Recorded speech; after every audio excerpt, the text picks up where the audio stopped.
प्रार्थित पुण्य विशेष चेतसि भावनया मुपासे चेतसि भावनया मुपासे गजानन गणपतये नमः आवाहनार्थे अक्षतां समर्पयामि।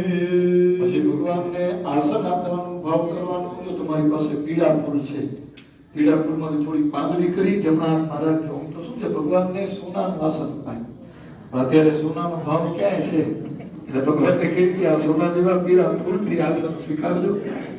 એણ ધરાસ્મ કૃતો નતધીષ્ણમ હેમ વિનિર્મિત પાત્ર વિશેષમ રુદ્ર વિનિર્મિત પાત્ર વિશેષ દેવ સુખાસન માધ્ય દદામે દેવ સુખાસન માધ્ય દદામે. ગજાનન ગણપતये નમઃ આસનાર્થે પુષ્પમ ભગવાનના ચરણમાં પધરાવી દો સમર્પયામિ. ભગવાનને પુષ્પનું આસન આપ્યું. હવે પાણીની ચમચી પકડી રાખજો. ભગવાનના ચરણ ધોડાવવાનો આપણે ભાવ કરશું.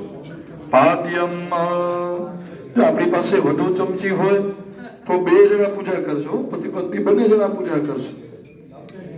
હા, વધુ વસ્તુ હોય લોટ વસાવી તમારે થેલું નાખશે તો ઢોળાઈ જશે. આમ જોઈ ગયા સાહેબ, હવે ભગવાન નહીં કે હે ભગવાનના ચરણ ધોડાવવાનો ભાવ કરશું. આદ્યમમાં ઈશમનોહર રૂપ વિલાસે શીતલ ચંદન કુમકુમ મિશ્રમ રવ્ય સુવર્ણ ગડે પરિપૂર્ણ પાદ્યમિદામ જગદીશ.